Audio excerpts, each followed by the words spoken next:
नमस्कार, मैं हूं आपका दोस्त विजय विद्रोही। आप देख रहे हैं अनकट। तो देश की राजनीति में नया उबाल आ रहा है। मुख्यमंत्री अरविंद केजरीवाल के यहाँ भारतीय जनता पार्टी के युवा मोर्चे के सदस्य हमला कर देते हैं, उनके निवास पर तोड़फोड़ करने की कोशिश करते हैं। प्रशांत किशोर कांग्रेस में जा रहे हैं, कांग्रेस के लोगों से बात कर रहे हैं। गुजरात को लेकर खास बात हो रही है, जहां इस साल के अंत में चुनाव हो रहे हैं। इस तरह की खबरें आ रही हैं। ममता बनर्जी से लेकर शरद पवार, उद्धव ठाकरे, सब में एक उबाल सा आ गया है। केसीआर तेलंगाना के मुख्यमंत्री, उनमें भी एक उबाल है। बड़ा सवाल उठता है कि ये उबाल तब क्यों आता है जब जब आपके यहाँ खुफिया एजेंसी छापा मारती है, और तब क्यों उबाल नहीं आता जब खुफिया एजेंसियां खामोश होती हैं। तब क्यों आपको लोकतंत्र खतरे में नजर नहीं आता। तो बात की शुरुआत कहाँ से करें? केजरीवाल से करें, कांग्रेस से करें, या फिर ममता बनर्जी से करें, जिन्हें अचानक कांग्रेस अब अच्छी लगने लगी है।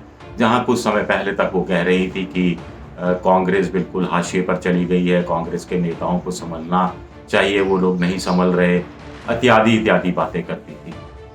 तो प्रशांत किशोर से बात शुरू करते हैं। सुना है कि अशोक गहलोत से प्रशांत किशोर की मुलाकात हुई है। कुछ टिप्स दिए गए हैं कि गुजरात में कैसे चुनाव जीता जा सकता है, किन नेताओं को लिया जा सकता है। वहाँ आम आदमी पार्टी भी हस्तक्षेप कर रही है।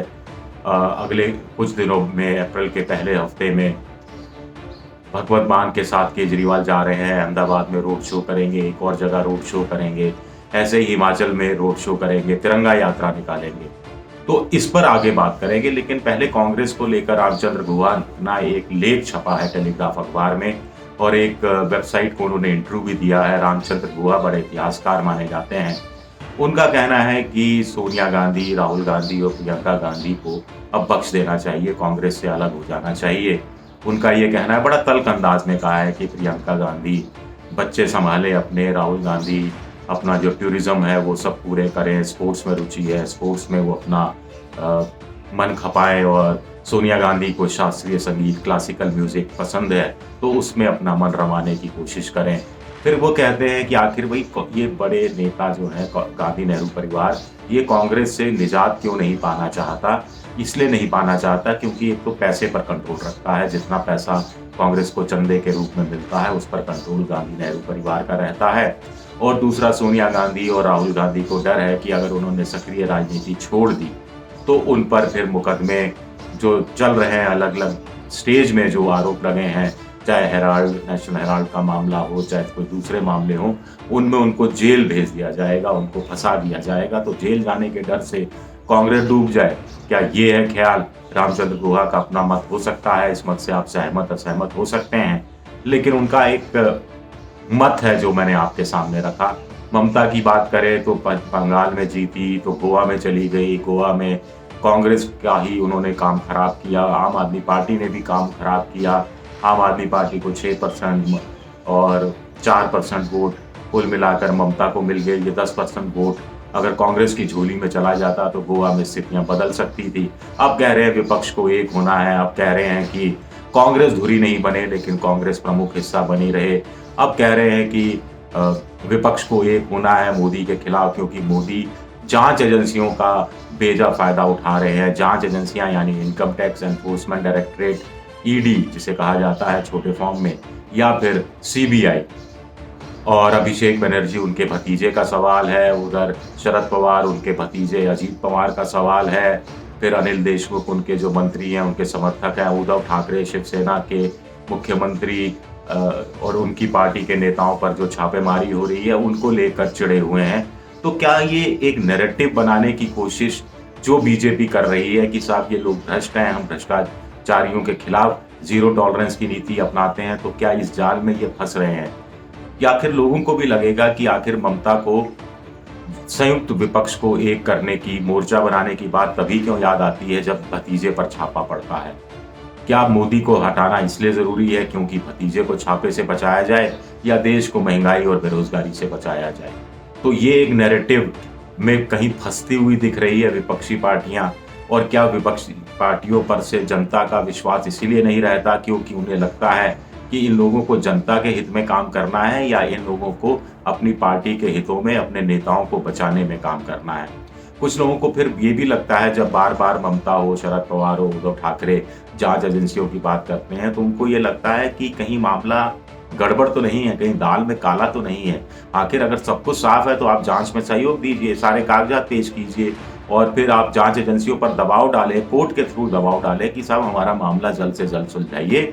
जितनी पूछताछ करनी है एक बार में कर लीजिए, 2 बार में कर लीजिए, हर दूसरे, तीसरे, चौथे महीने पूछताछ के लिए मत बुलाइए, मामले को लंबा मत खींचिए, मामले को रफा-दफा कीजिए, मामले को खत्म कीजिए। क्या इस तरह की बात क्यों नहीं ये लोग करते? क्या दाल में काला है इसलिए नहीं करते? तो ये एक बड़ा सवाल उठता है। इसलिए फिर आप पर से जनता का विश्वास टूटता है, गिरता है, कम होता है और इसका फायदा कहीं ना कहीं सत्तारूढ़ पार्टी यानी बीजेपी, मोदी सरकार को ही होता है। ये भी समझने की जरूरत है। यहाँ तोड़ शायद केजरीवाल निकाल रहे हैं कि पंजाब मॉडल की बात, घर घर राशन पहुंचाने की बात, एमसीडी को लेकर जिस ढंग से बीजेपी, मोदी सरकार नया बिल लेकर आई है, तो उस पर एक लंबी लकीर खींचने की बात की हिमाचल में वो चुनाव लड़ेंगे, गुजरात में चुनाव लड़ेंगे, घर घर राशन पहुंचाएंगे, बेरोजगारों के लिए स्टार्टअप दिल्ली में नया स्टार्ट करेंगे, जो वैश्य कम्युनिटी है उसके लिए वो दिल्ली में हाट बाजार हब बनाना, गारमेंट मार्केट का हब बनाना आदि काम करेंगे ताकि उनको रोजगार के नए साधन मुहैया हो सकें। तो क्या एक यही रणनीति सही है? क्या ये एक सही पॉजिटिव रणनीति है? और जो ममता कर रही है वो एक नेगेटिव रणनीति है? जो कांग्रेस कर रही है उसमें वो ये स्वर नहीं देती कि मोदी सरकार को इसलिए हटाना है क्योंकि वो महंगाई और बेरोजगारी के लिए जिम्मेदार हैं और हम सत्ता में आए तो हम महंगाई और बेरोजगारी को इस तरीके से दूर करने की कोशिश करेंगे, ये हमारे उपाय होंगे। उल्टा ऐसा लगता है कि सबको सत्ता पाने की ललक है, सत्ता के लालची हैं, बस उनका मकसद सिर्फ मोदी को हटाना है। और मोदी भी इस नैरेटिव को, इस विमर्श को, और बीजेपी के नेता भी जनता तक समझाने की कोशिश करते रहते हैं कि साहब, जैसे इंदिरा गांधी कहा करती थी 70 के दशक में कि वो कहते हैं इंदिरा हटाओ, मैं कहती हूँ गरीबी हटाओ। ऐसे ही मोदी कहते हैं कि विपक्ष का एक काम है मोदी को हटाना है, देश को बचाना है। ये काम क्यों नहीं विपक्ष करता, या ये बात प्रमुख रूप से क्यों नहीं बोलता? प्रशांत किशोर कह रहे हैं कि जल्दी एक आउट ऑफ बॉक्स आइडिया देंगे, बीजेपी को एक आउट ऑफ बॉक्स आइडिया से ही हराया जा सकता है। पहले कोई बयान आया कि 20-30 साल नहीं हराया जा सकता, अब कहा जा रहा है कि 2024 में भी हराया जा सकता है और कांग्रेस भी हराने की क्षमता रखती है। तो आखिर ये मसला चल क्या रहा है? कहानी कहाँ घूम रही है? क्या विपक्ष के अंदर भी अलग अलग धुरियां हो गई हैं? कांग्रेस बैठक करती है, विपक्षी दलों को बुलाती है, आम आदमी पार्टी को नहीं बुलाती। ममता को भी लगता है कि केजरीवाल उनके बड़े प्रतिद्वंदी के रूप में उभर कर सामने आ रहे हैं। बीजेपी को तो वैसे ही लगता है कि केजरीवाल उनको चुनौती दे सकते हैं। दिल्ली में चुनौती दी, दिल्ली में लगातार 2 बार से उनकी सरकार है, अपने दम पर बहुमत हासिल है। तो ये कहानियां कहाँ घूम रही हैं? कुल मिलाकर इस पर भी सवाल उठाए जाने चाहिए, थोड़ा विचार मंथन होना चाहिए। वैसे चलते चलते आपको बता दूं, कर्नाटक में वहाँ की सरकार कोई पुराने कानून का हवाला दे रही है कि जो हिंदू मंदिर है, हिंदू बहुल इस तरह के धार्मिक स्थान है, वहाँ पर मुसलमान व्यापार नहीं कर सकेंगे, दुकानें नहीं लगा सकेंगे।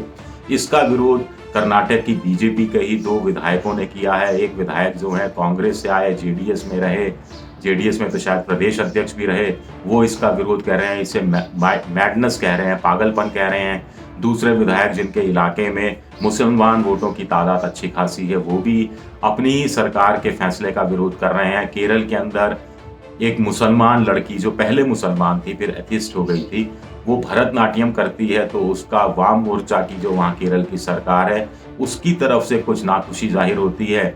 लेकिन वहाँ की जो बीजेपी है केरल की, वो इस बात का समर्थन करती है। वो कहती है कि भरतनाट्यम अगर वो लड़की कर रही है तो करने दीजिए, इसमें ऐतराज क्या है, इसमें गलत क्या है।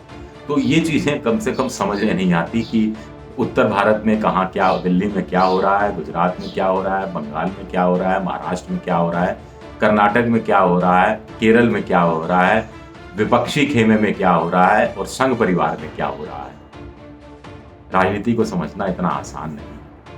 मजाज साहब का एक शेर भी है कि बड़ा मुश्किल है इस दुनिया का संवरना, ये तेरी जुल्फ का पेचो खम नहीं। शुक्रिया।